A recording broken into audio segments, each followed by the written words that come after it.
नमस्कार दोस्तों, आज हम बात करने वाले हैं प्रेमानंद महाराज जी के बारे में। प्रेमानंद महाराज जी के बारे में आज आपको उनके जीवन की एक एक बात बताने वाला हूँ। दोस्तों, वृंदावन के पावन भूमि पर महान संत लगातार पैदा हुए हैं। हरिदास की बात कर ले, चैतन्य महाप्रभु की बात कर ले, या फिर वल्लभाचार्य जी की बात कर ले, लेकिन आज हम उसी महान धरती से एक ऐसे संत की बात करने वाले हैं जिन महाराज की किडनी तक फेल हैं, लेकिन तब भी हम जैसे मनुष्य को इतनी पीड़ा के बाद भी मार्गदर्शन दे रहे हैं। हम बात कर रहे हैं प्रेमानंद महाराज जी के बारे में। दोस्तों, प्रेमानंद महाराज जी का जन्म अखरी गांव कानपुर में हुआ था, और कानपुर में होने के साथ साथ हर मनुष्य जब पैदा होता है अपने साथ सवाल खड़े होते हैं। मैं पैदा क्यों हुआ, ये दुनिया क्या है, संसार क्या है, मैं कौन हूँ, मेरा जीवन क्या है, जीवन का उद्देश्य क्या है।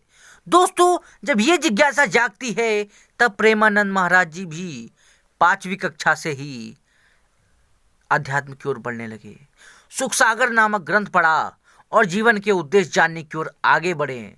जब मनुष्य अपने आप को जानने का प्रयास करता है, अपने आत्मा को जानने का प्रयास करता है, यानी वास्तविक मैं को जानने का प्रयास करता है, तब आध्यात्मिक जीवन की शुरुआत होती है। तो स्वामी प्रेमानंद के आध्यात्मिक जीवन की शुरुआत 5वीं कक्षा से ही होने लगी थी। अब इसके पीछे कुछ और कारण भी हैं कि उनके पिताजी बहुत अच्छे भक्त थे, उनके दादाजी साधु थे उनके दादाजी, वो भी सन्यासी थे। तो यानी कि परिवार का असर बच्चे पे होता है। बच्चे के अंदर आध्यात्मिक क्रांति जागी, चेतना में ईश्वर का वास होने लगा, जिससे चेतना की मुक्ति का द्वार खुल गया। तो दोस्तों, प्रेमानंद महाराज जी ने इस सब से 9वीं कक्षा में ही, जब वो 13 साल के थे, तो 13 साल के प्रेमानंद महाराज जी घर से चल दिए, संन्यास ले लिया। और संन्यास लेने के बाद उनका नाम रखा गया आनंद स्वरूप ब्रह्मचारी। आनंद स्वरूप ब्रह्मचारी रखा गया। वो लगातार आध्यात्मिक जीवन की ओर बढ़ते गए। ध्यान, तप, समाधि ये करते रहे। लगातार गंगा घाटी के नदी के आसपास वो घूमते रहे, भिक्षा लेकर अपना जीवन यापन करते रहे। उसके बाद वो मथुरा गए, वृंदावन गए, वहां पर एक आश्रम में गए।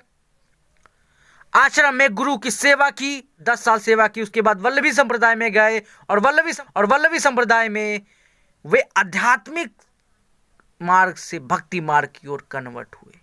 मतलब अध्यात्म तो ही है खुद को जानना। खुद को जानने के बाद इस आत्मा को जानने के बाद उस परमात्मा ईश्वर तत्व की ओर जाना, उसके प्रेम में डूब जाना, वो भक्ति है। इनकी किडनियां फेल हैं, डायलिसिस पर चलते हैं, लेकिन तब भी राधे राधे करके धर्म का प्रचार करते हैं, प्रेम का प्रचार करते हैं, भक्ति का प्रचार करते हैं। और आज के युवा जो भटक रहा है उसको सही मार्ग पर लाने का प्रयास करते हैं। आज का युवा भटक रहा है, उसको सही मार्ग पे लाया, ये कोई छोटी मोटी बात नहीं है। कोशिश कर रहे हैं, प्रयास कर रहे हैं। हम जैसे युवाओं को एक अच्छा गुरु मिला, जो कि यूट्यूब के जरिए ही, सोशल मीडिया के जरिए ही समस्त मानव को मानव कल्याण का ज्ञान देने वाले प्रेमानंद महाराज जी। जो कि युवा परेशान है, मन उसका परेशान है, डिप्रेशन में जा रहा है, हर चीज से दुखी है। क्यों?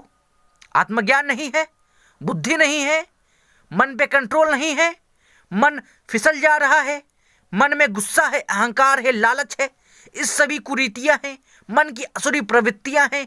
इनसे निपटने का तरीका प्रेमानंद महाराज जी बताते हैं, और समस्त मानवों को सीख देते हैं कि एक जीवन मिला है, कब तक भटकोगे, उधर भटके। इस बार जीवन मिला है, जीवन का बहुमूल्य जीवन का लाभ उठाइए।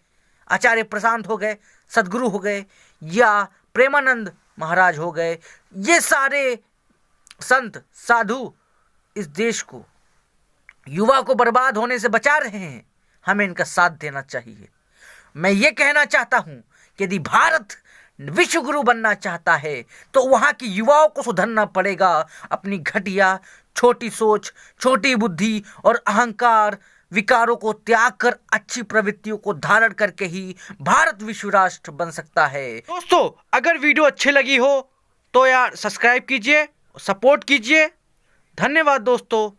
जय हिंद, वंदे मातरम, भारत माता की जय, राधे राधे।